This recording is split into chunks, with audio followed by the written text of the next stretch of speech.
This is Talk of the Town, a weekly program featuring community events happening in and around Northeast Michigan, with your host, Nancy Smitham, and get the latest from Alpena Community College with Don McMaster. And now, today's Talk of the Town.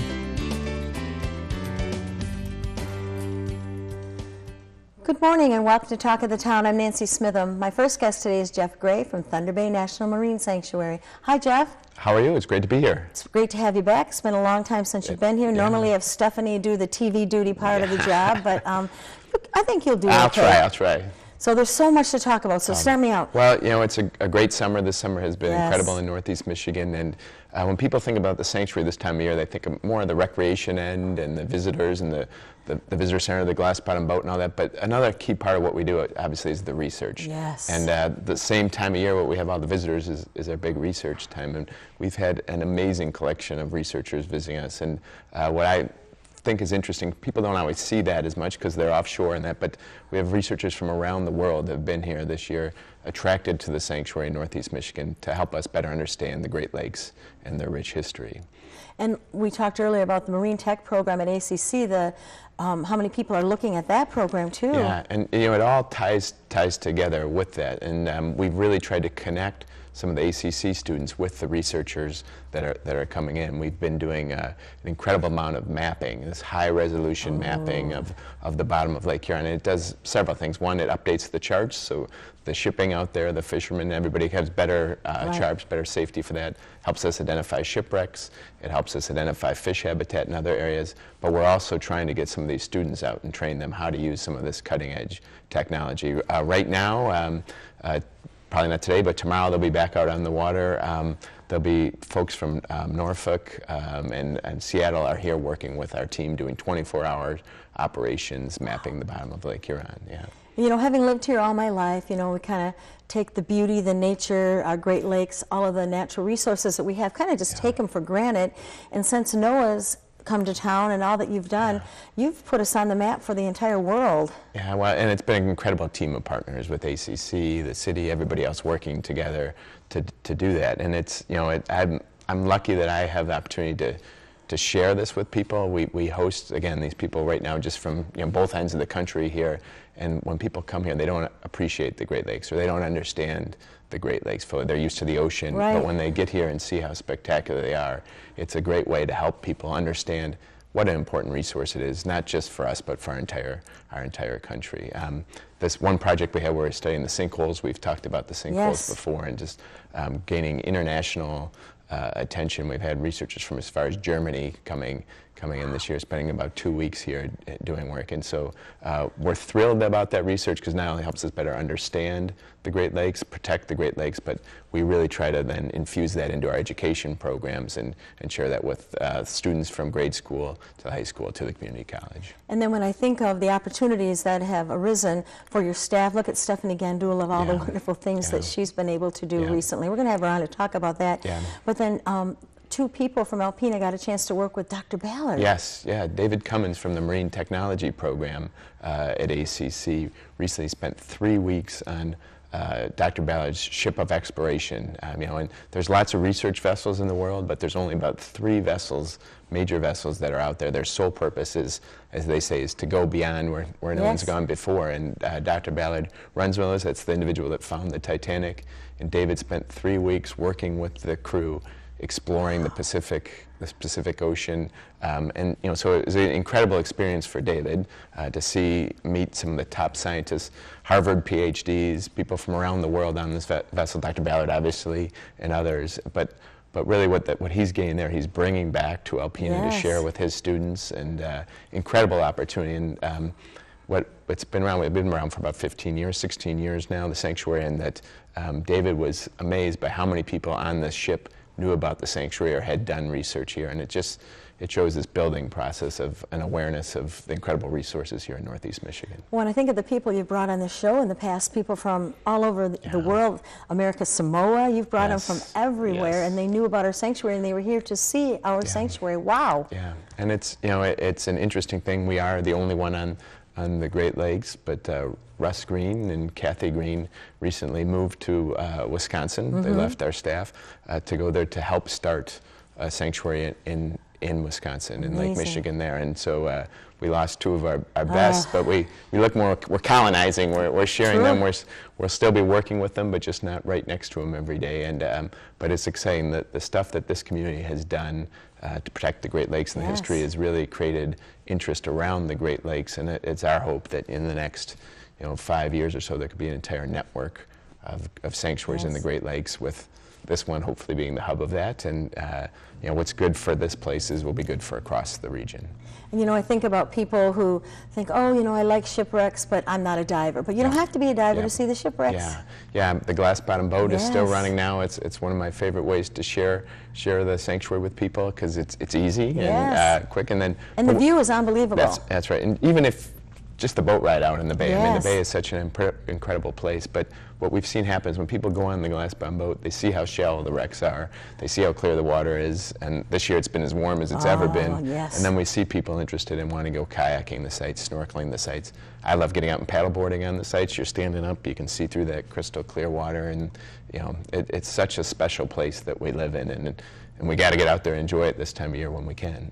And then we have just about enough time to mention our ROV teams. They've just done phenomenal, and the people that have come to our city for ROV competitions. Yeah, it's, last week we recognized a team run by Bob Thompson from Alpena Public Schools, and they won our regional competition, went on to the national competition, and they've been there several years. They placed internationally, incredible kids, and what I think makes this group different from any other group around the world probably is that they don't just do it for the competition. They're taking the robots out and doing actual research, and they're sharing it with kids in other schools across the country. And they were recognized for what they do beyond the competition, and received an award from probably one of the most brilliant marine engineers that there is. He's the guy that invented the technique that we use for mapping, and pretty incredible opportunity. Think what their resumes will look like. I know, well, I'm watching them. Hopefully they'll be working down the road from us here one day, because they're incredible kids. And Bob Thompson is just an amazing mentor. Yes, and for all these things we've talked about and much, much more, they can check out your website, which is? Very easy, thunderbay.noaa.gov. Our Facebook is hot and always getting new stuff on there, so check that out, or better yet, just come and see us. We're open every day in the summer. And I know I say this every time that you're on this show. I haven't said it in a while because you haven't been on, but open up that guest book. Yeah. See where people come from. Yeah. To me, it's amazing when I open that guest book and I look from all over the world. People come to our marine sanctuary. So they're buying food, they're buying gas, they're staying in hotels, they're enjoying our community. So it's just a wonderful resource for everyone. About 100,000 people last year, just under 100,000. But we need everyone's help in this community. Oh, yes. Put it on your Facebook. Tell everybody what a wonderful place Northeast Michigan is. We're constantly on the hidden treasures list or best kept secret. We don't want to be on that anymore. We don't want to be a best kept secret. We want to be the best. Yes. Yeah. So thank you for helping us share that message. Thank you so much for being here. I'll be right back with Ted Fines from Habitat for Humanity following these messages. Good morning and welcome back. My last guest today, as promised, is Ted Fines, the Executive Director of Habitat for Humanity. Hi, Ted. Good morning. As we are taping this, you've already had a wonderful visit and some working from Jim Stamas, Senator Jim Stamas, and Peter Battaglia. I hope that they were good workers. Oh, they were great.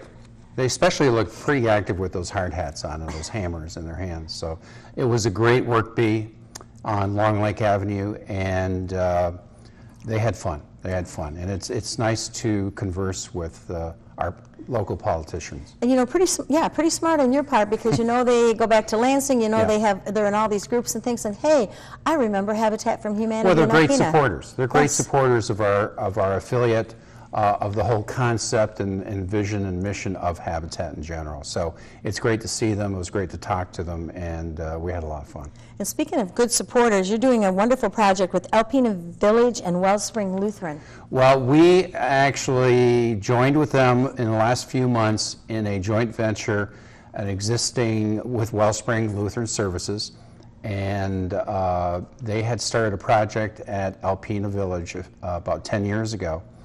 And they have joined with us, or we've joined with them, to build a habitat community. Amazing. 6-7 acres out of the total of about 16 acres. So amazing. Yeah, it's going to be a long-term project. It's long-term vision.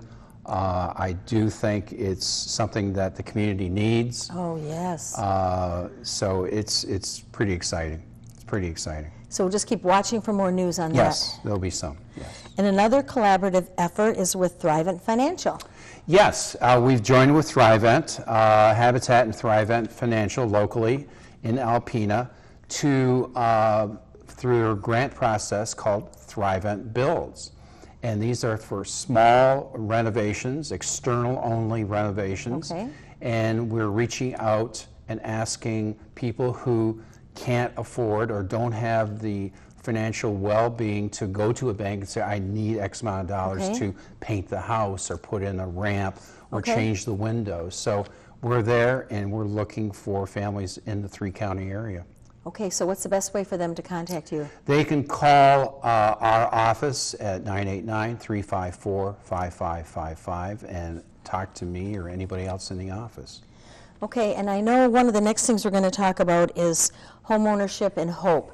You know, something very important, because people out there think that they can just go out and get a house, and then they find out all the things that go with being a homeowner, and it can be a little overwhelming. Well, we found in the last few years that our family support structure was kind of putting the cart before the horse. So we would interview families, and out of the 100 we would interview, 85 would be rejected. Wow. And so we said, thank you very much, see you later. And that's not our vision, that's not our mission. And so we had second thoughts about the process, and we decided we want to offer mentoring programs, financial programs to all these families, families who do qualify and families who don't qualify. So there's going to be 2 programs, the home ownership program and the HOPE program, which will allow families over a period of time, probably a year or more, to be mentored and to improve their credit scores so they do qualify for home ownership. You know, what a great idea. And like you said, that does seem like a natural transgression of the way things should work. Yeah, we've gotten to the point, I think, in our society where it's this attitude of a throwaway society, and families aren't like that. They need the help, and they are turning to us for help, and for us to reject them, I think, is not part of our mission. So we've changed that philosophy. And the American dream is home ownership. Yep, so. exactly. All right, Building on Faith Week. Is September 12th through the 18th. Okay. And we will have what we call a nail sale, and you'll see board members from our group, from our affiliate, Habitat for Humanity, along with volunteers, old families who have been Habitat family owners for years, and new ones with their aprons on with the Habitat logo, and they're going to be selling nails. And you can look at it 2 ways. You can look at it as far as building a house, or the Christian idea of the nail and the cross. So these will be donations, and again, you'll see us throughout the 3 counties, and that will be the 15th and 16th, which is a Friday and Saturday. Okay. Then we will have an open dinner at the First Presbyterian Church that Sunday, and we're inviting the public, we're inviting board members, old board members, families, partner families, sponsors, donators, et cetera, et cetera. So it's going to be a great event for that whole week.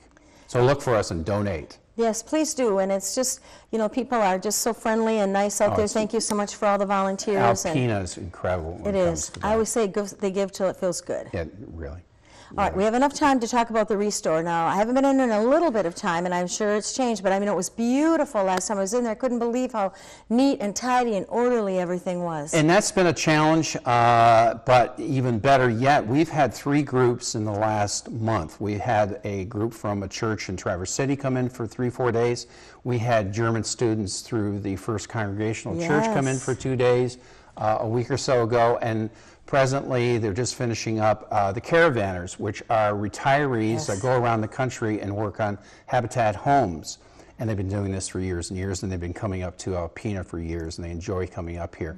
So they've been working not only on the house at Long Lake, but also at the Restore. So we've expanded tremendously, probably by 2,000 or 2,500 square feet, our store inside. So look for bigger and better things when it comes to the Restore. It really does look nice. And the outside too, with the repaint. Oh, the that's exterior. beautiful. Yeah, and we haven't finished yet. Again, that's all volunteers, so it takes a little bit more time, but the finished product is going to be outstanding. And we want to let people know, if you're going to be doing some changes in your home, that you have a deconstruction business, that if you want to get rid of your cabinets, or you have some good windows and Yes. doors, Yes. give the Restore a call. They'll come out and do that for you. Yes, they will arrange pickups throughout the 3 counties. Usually within a week after you call, we will be out picking things up. You will get paperwork as far as donations are concerned, because we are a 501c3 nonprofit, and it goes to a good cause. It really does. And if you don't go to the Restore every day, you're missing a lot, because it changes on a daily basis. And I think I also have to reach out to everyone in the community as far as volunteering. You can just come in Yes. and volunteer at the Restore.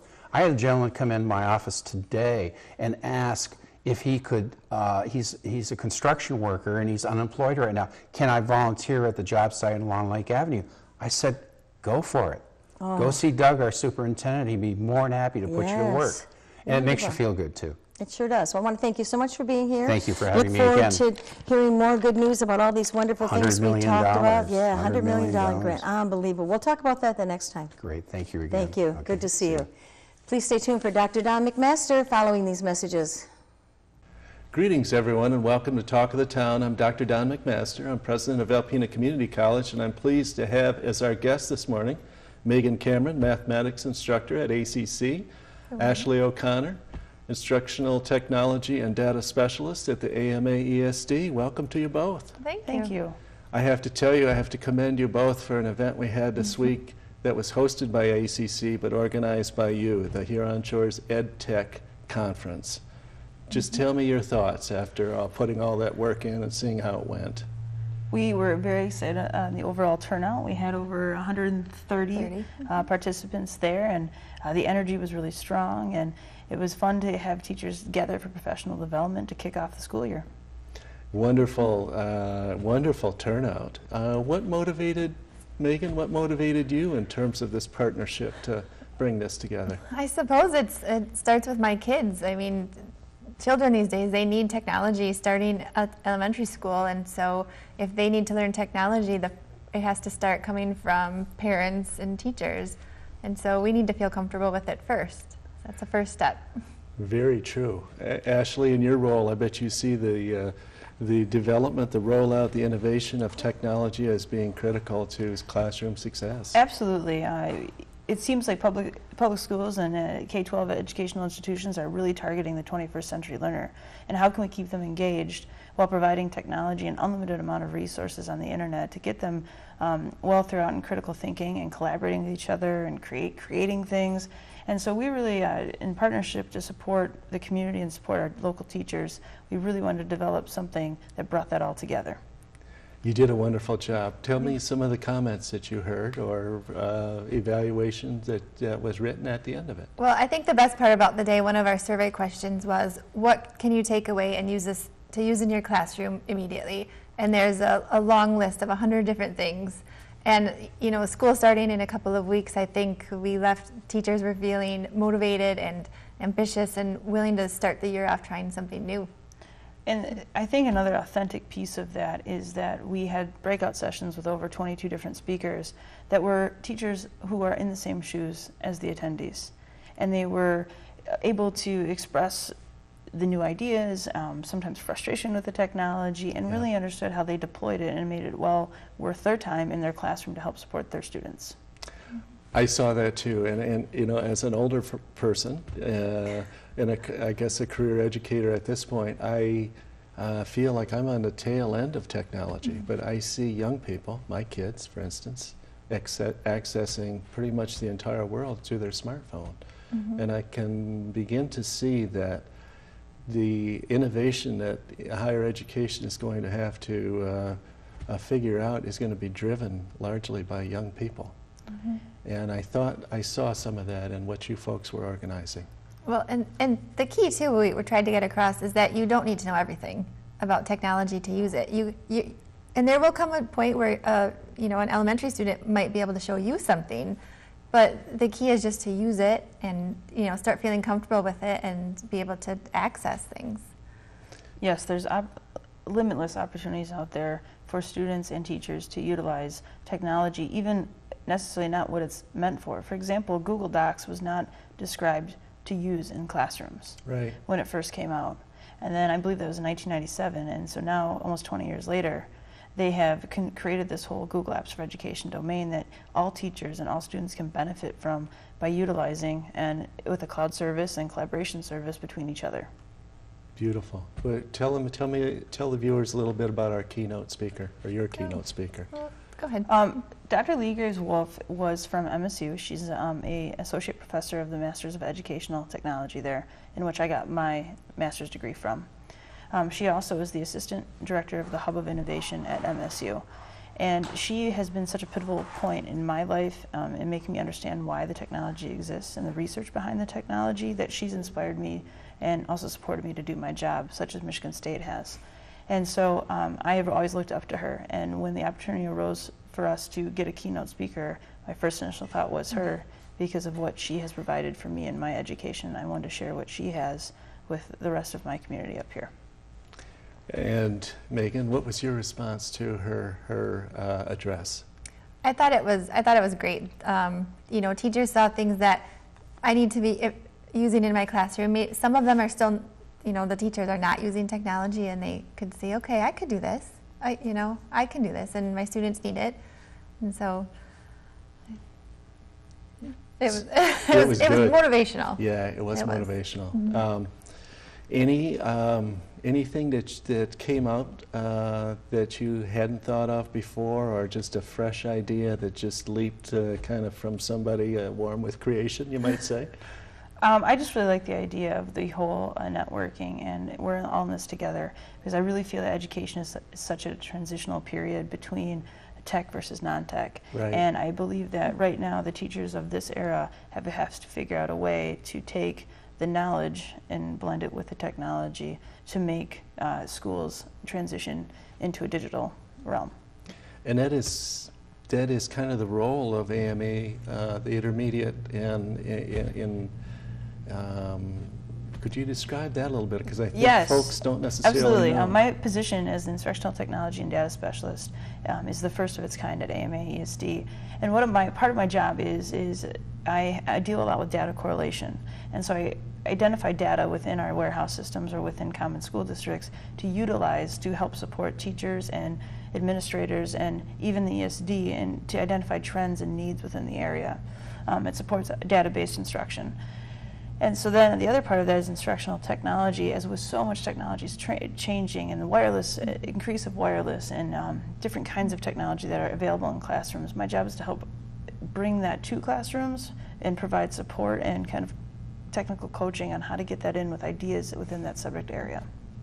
Very creative on the part of AMA to bring you in. Yes, and I am so blessed to be a part of the AMA ESD to help support our local districts, and it was by sheer chance that I got to run into Megan last year at ACC, and I believe that this has formed a conference that will continue as long as we can make it happen together. So we look forward to already starting plans for the next one. Sure. You did this is really the second one, isn't it, that you two have pulled off? Last year I did a math specific conference, so this was the first technology conference to be done in Northeast Michigan. And luckily, through the AMA, with the help of Mary, CC, and Megan, I got to be able to present at that, and that's how I kind of ran into Megan. Mm-hmm. And I noticed that you had some family members and friends volunteering and doing various things. You could give them a shout out. We've got about 45 seconds Yes, left. we were very fortunate for Ashley Wilmot and Dan O'Connor. And my sister Jenny Spomer, and then Morgan Esch, the ACC student ambassador, helped us out throughout the day. It was a blessing to have them, and I also want to definitely give a shout out to ACC's IT department, because Jesse Husingay. Yes, because of what Mark they did Grunder. And how they helped us out in incredible ways, because we had 175 devices plugged into one wireless, and we definitely need some support to get them up and running continuously. Well, thank you for that. That's very true, and that's nice to give Jesse credit for that, because I saw that he was running. He and was that literally on running. point. I told him, I asked him what You his did favorite great. food was, and he said pizza. I said, you deserve a little extra large. Thank you so much for the help. Well, thank you both. Thank I you. think you're moving education forward for the providers and the citizens of Northeast Michigan. That's very commendable. And thanks for your efforts to put on the conference. Thank you for watching Talk of the Town. We'll see you again next week. This has been Talk of the Town with your hosts, Nancy Smitham and Don McMaster. For a list of events taking place in Northeast Michigan, please visit our website at wbkb11.com and click on the community link. This has been a Thunder Bay Broadcasting Corporation production. The Talk of the Town furniture and set design are provided by Young Appliance Art Van Furniture on US 23 South in Alpena.